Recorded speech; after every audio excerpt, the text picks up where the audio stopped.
A saint, I hear, has been shot down carrying a legally concealed carry permitted firearm in Minneapolis.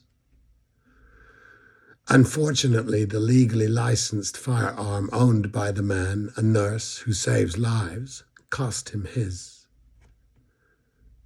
Not in the specific, which is where this outrage sits, but in the big.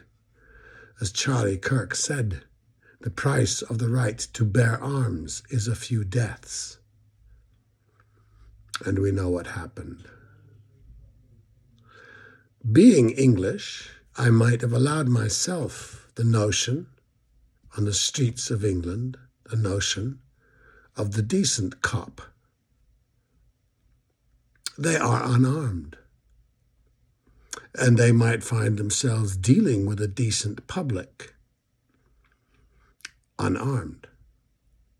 Of course they don't. The hatreds and the tensions don't evaporate in England. The racism and class divides remain. Their reality generates some famously good procedurals, the morality plays of our time. But no shootouts. The climax we apparently crave, hyped on the Viagra of our sad myth.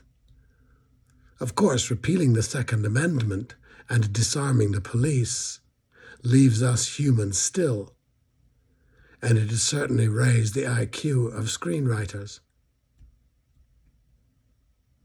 Just for the record, I didn't warm to British cops, a little too much authoritarian for me, but I could dislike them without dying for it, and probably vice versa.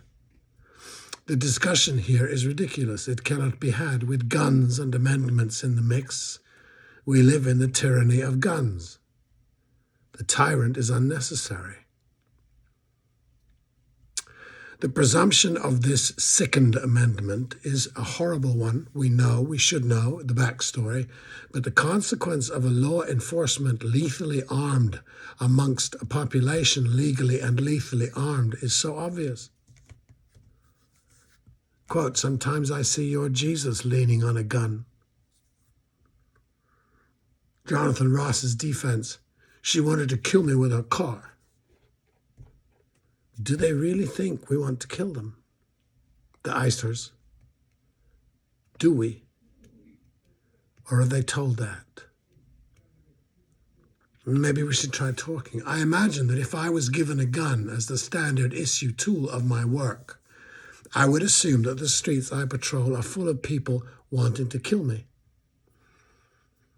I might fantasize I am a knight, a dark one, fighting evil on the streets. Aha.